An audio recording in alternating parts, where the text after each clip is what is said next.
Selamat pagi Bapak Ibu Saudara yang dikasihi Tuhan, Shalom. Bagaimana kabar Bapak Ibu Saudara? Hampir sepanjang 3 bulan kita mengalami satu keadaan yang cukup amat memprihatinkan. Begitu luar biasanya dampak virus corona terjadi di dalam pemerintahan negara kita. Saat ini Bapak Ibu Saudara, saya akan mengajak kita semua untuk merenungkan firman Tuhan. Dan sebelumnya kita akan berdoa terlebih dahulu. Bapa di surga, kami rindu mendengarkan sabda firman-Mu. Kami rindu pertolongan terjadi dalam hidup kami. Dan kami percaya ketika kami menyembah, ketika kami memuji Allah, ada suasana sukacita dan pengharapan yang diberikan oleh Allah dalam kehidupan kami. Tapi ketika kami merenungkan sabda firman Tuhan, kami percaya pertolongan Tuhan terjadi begitu luar biasa dalam kehidupan kami. Terima kasih Bapa di surga, terima kasih yang menyerahkan waktu ini Tuhan ke dalam tangan kuasa-Mu untuk firman Tuhan untuk disampaikan. Di dalam nama Yesus kami berdoa dan bersyukur, haleluya. Amin. Bapak Ibu Saudara yang dikasihi Tuhan, saya percaya saudara pernah mendengar atau mungkin membaca atau mungkin memperhatikan di salah satu stasiun televisi di Indonesia dengan judul film Mesin Gun Preacher. Kalau kita memperhatikan film ini, kita mungkin akan terpana dan terpaku kepada sosok seorang Gerard Butler yang kembali menunjukkan kebolehannya dalam aktingnya. Tetapi sebenarnya apa yang dilakukan oleh Gerard ini, dia sedang memainkan peran sebagai sosok seorang Sam Children yang dalam cerita ini dia menampilkan sebuah kisah nyata dari Sam Children yang dipakai oleh Tuhan untuk melayani bangsa Afrika yang pada waktu itu mengalami perang saudara. Saudara yang dikasihi Tuhan, kisah ini cukup menarik dan saya sangat diberkati ketika menonton film ini.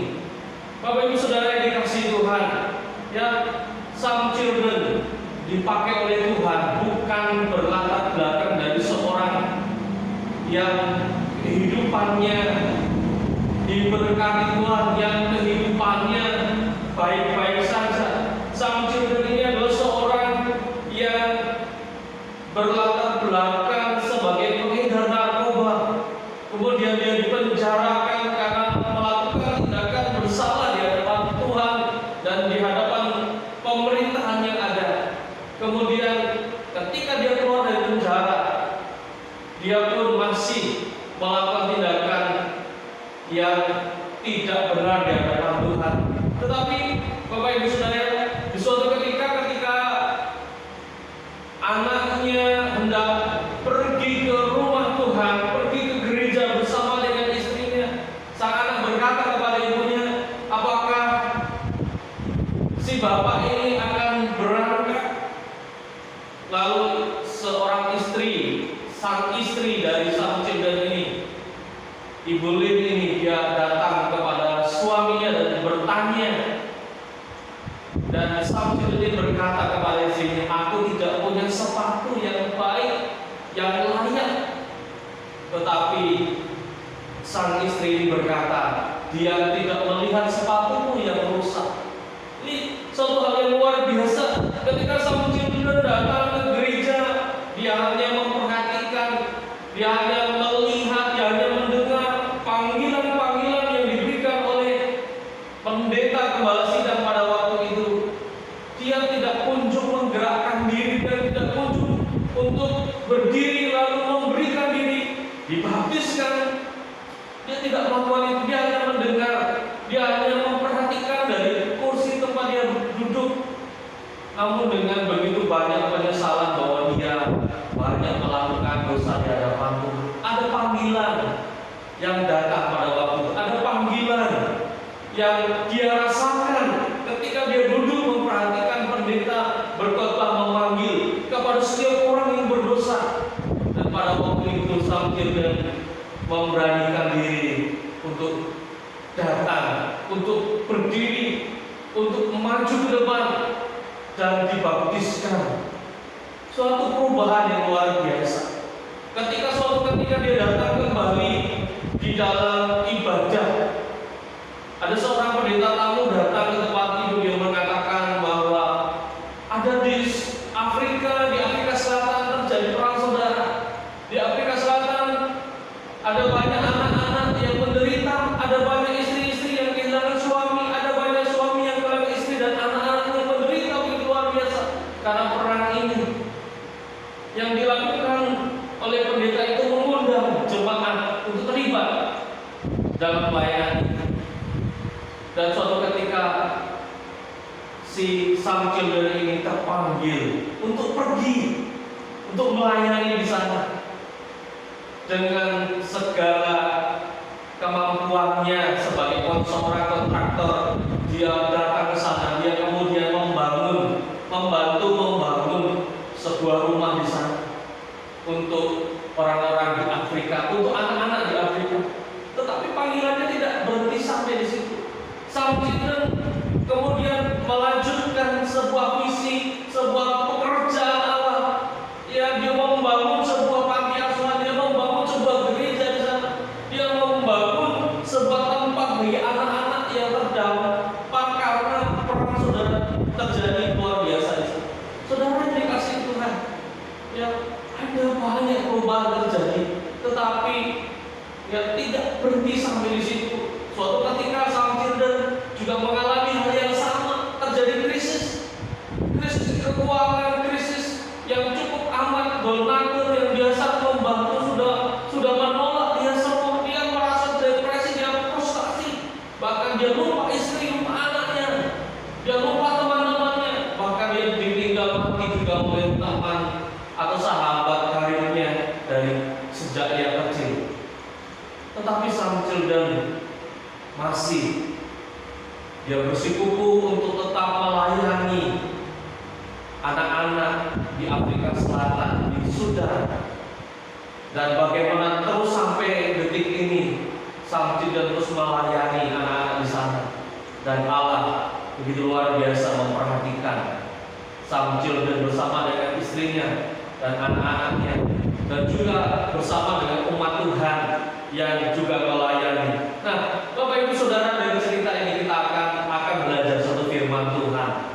Kita akan belajar dari kitab Roma pasal yang pertama ayat yang ke-17, 16, 17. Saya akan bacakan itu semua. Injil itu kekuatan Allah, sebab aku mempunyai keyakinan yang kokoh dalam Injil, karena Injil adalah kekuatan Allah yang menyelamatkan setiap yang percaya, pertama-tama orang Yahudi, tetapi juga orang Yunani. Sebab di dalamnya nyata kebenaran Allah yang bertolak dari iman dan memimpin kepada iman, seperti ada tertulis, orang benar akan hidup oleh iman. Judul khotbah pagi hari ini, orang benar hidup oleh iman. Siapa orang benar di sini?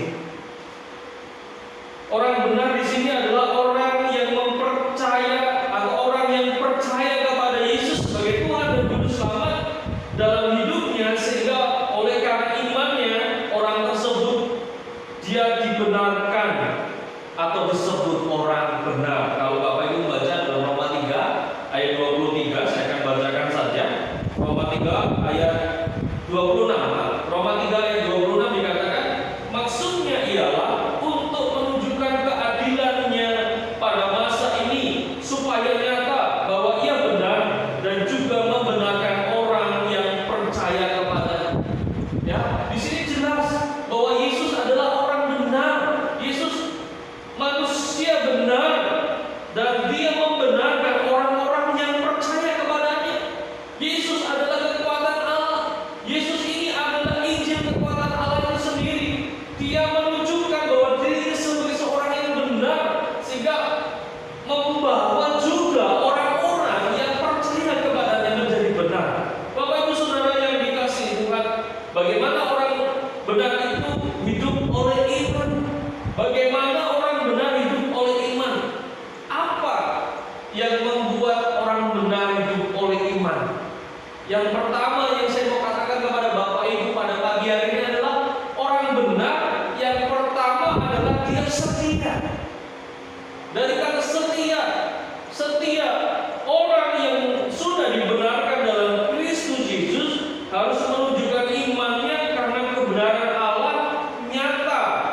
Di dalam pasal 1 ayat yang ke-17 tadi kita sudah membaca bahwa kebenaran Allah nyata di dalam kehidupan orang itu.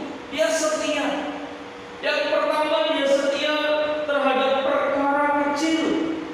Di dalam Matius 25 ayat 21, baik sekali perbuatanmu itu, hai hamba yang baik dan yang setia. Banyak pekerjaan, banyak pelayanan, walaupun kecil, biasanya kurang diperhatikan. Jika kita melakukan dengan setia dan dengan sepenuh hati, maka kita akan menjadi orang yang bertanggung jawab terhadap Tuhan, dan pada waktunya Tuhan akan berkata seperti dalam Matius 25 ayat 21. Baik sekali perbuatanmu, hai hamba-Ku. Ya, ketika kita disebut setia, itu karena kita melakukan pekerjaan yang sesuai dengan talenta kita, yang sesuai dengan pekerjaan kita, yang sesuai dengan tanggung jawab kita. Bukan tanggung jawab orang lain, mengerjakan bagian orang lain, bukan, tetapi bagian kita, tanggung jawab kita. Tetapi juga dikatakan bahwa biasanya pekerjaan kecil itu dianggap sebelah mata atau tidak dianggap. Nah, ini yang sering kali terjadi dalam kehidupan kita. Oleh karena itu, saya mengingatkan kepada Bapak Ibu Saudara, ya, kita belajar dari pekerjaan kecil. Setia dulu dalam pekerjaan kecil. Kemudian yang kedua, dari kata setia juga setia terhadap pekerjaan besar. Kalau kita dipercaya oleh Tuhan dalam pekerjaan kecil berhasil, maka kita juga akan diberi pekerjaan yang besar, tugas yang besar, tanggung jawab yang besar. Ketika kita dipercaya dalam pekerjaan besar atau perkara besar, kita tetap setia dan bertanggung jawab dengan sepenuh hati, melakukannya sesuai dengan perkara itu, dengan tanggung jawabnya juga, maka ya saudara akan dipakai Tuhan. Seperti Samson tadi, ya, dia memulai dengan sebuah pertobatan di hadapan Allah. Kemudian apa yang dia lakukan? Dia berusaha menggenapi panggilan Tuhan dengan pergi melayani dari sesuatu hal yang kecil. Kemudian diberi tanggung jawab mendirikan 2 gereja yang ada di Amerika, kemudian yang satu yang ada di Afrika, dan mendirikan panti asuhan. Dan Allah memberikan kelancaran, Allah memberikan segala kebutuhan sampai itu, walaupun memang ada situasi, ada krisis.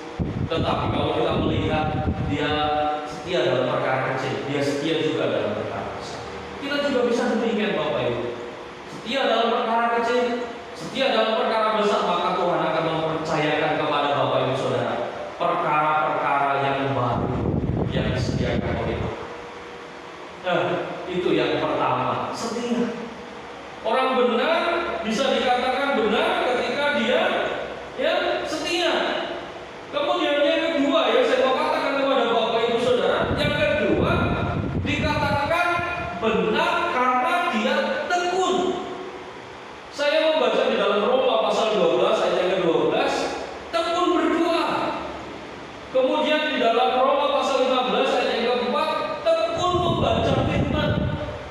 Di dalam Ibrani 10 ayat 25, tekun beribadah. Yang di dalam Roma pasal 2 ayat yang ke-7, tekun melayani. Dan yang terakhir di dalam Kolose 1 ayat 23, tekun memberitakan Injil. Ya, yang pertama tadi kita belajar tekun berdoa, tekun membaca firman, tekun beribadah, tekun melayani, tekun memberitakan Injil. Jika 5 hal ini kita lakukan dalam kehidupan kita, walaupun di tengah pandemi COVID-19 saat ini yang cukup membuat kita waspada, yang cukup membuat kita kesulitan untuk beraktivitas secara sepenuhnya. Tetapi kalau kita melakukan doa, membaca firman, melayani, kemudian beribadah di rumah-rumah dengan setia, tanpa mengeluh, tanpa berpikir negatif, mengapa Tuhan izinkan sesuatu ini terjadi dalam kehidupan kita? Tetapi terus kita walaupun mungkin bisanya dengan WA, SMS, telepon, kalau memang itu cara Tuhan, tetapi kita dapat melakukannya dengan tekun, dengan setia, saya percaya Injil akan terus dapat diberitakan. Ada banyak orang dimenangkan melalui situasi pandemi COVID-19. Jadi alasannya apa? Ya, kita tekun. Karena ketekunan itulah yang membuahkan hasil. Ya, ketekunan. Dan yang ketiga yang harus kita lakukan adalah mengasihi atau saling mengasihi. Saling mengasihi sesama kita. Ya, mengasihi sesama kita. Kasih tidak berkesudahan. 1 Korintus pasal 13 ayat yang ke-8. Karena itu kasih menjadi wajib dimiliki oleh setiap orang yang percaya kepada Tuhan. Tanpa kasih kita seperti gong yang berkumandang dan canang yang bergemerincing, dan kita sama sekali tidak berguna. Dalam 1 Korintus pasal 13 ayat 1. Ya. Kasih itu harus diapresiasikan. Kasih itu harus diwujudkan. Kasih itu harus dinyatakan dalam kehidupan kita sehari-hari. Ya. Kalau kita punya berkat di rumah, bagilah berkatmu kepada saudara-saudaramu yang membutuhkan. Bagilah berkatmu, sisihkan bagi mereka. Di situasi seperti ini berbuat baik, mengerjakan pekerjaan baik, itu sangat berarti, sangat menolong bagi saudara-saudara yang lain. Mengasihi sesama, bisa juga memperhatikan mereka, mendoakan mereka. Kalau mengunjungi mungkin sudah tidak boleh ya, tetapi mendoakan mereka masih bisa, masih boleh dilakukan. Melayani mereka, mungkin secara bersentuhan kita tidak mungkin melakukan itu, tetapi melayani dalam bidang yang lain tentu saudara bisa. Oleh karena itu saya mengajak kita semua di dalam 1 Yohanes pasal 4 ayat 8 kita akan baca bersama-sama. Barang siapa tidak mengasihi, ia tidak mengenal Allah, sebab Allah adalah kasih. Jelas di dalam Yohanes pasal 4 ayat 8 ini bahwa Allah adalah kasih. Oleh karena itu kalau saudara mengasihi, berarti saudara mengenal Allah. Kalau saudara tidak mengasihi, berarti saudara dan saya tidak mengenal Allah. Oleh karena itu mari kita mengasihi sama kita, apapun keadaan kita, apapun keberadaan kita, kesulitan apapun. Saya diberkati dengan pekerjaan daripada istri saya.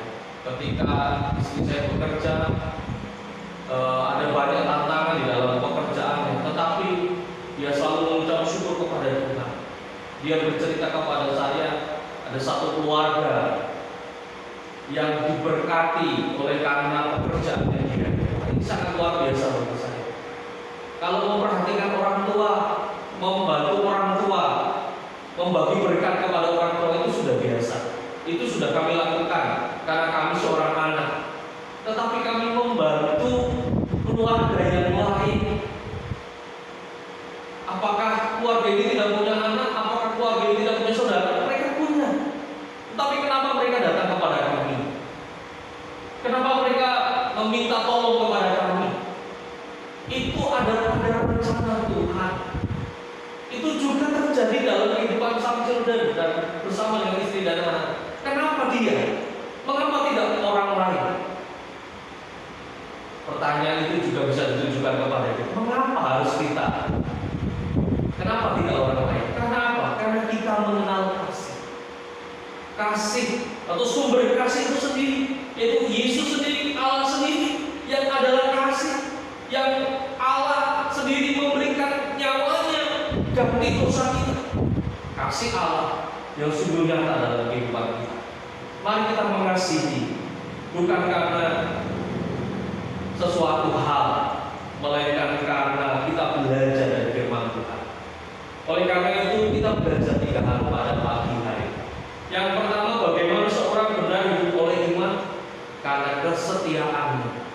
setia, ketekunan, dan yang terakhir karena mengasihi. Maka orang itu akan disebut sebagai orang yang beriman. Orang benar hidup oleh iman. Demikian yang dapat saya sampaikan. Jika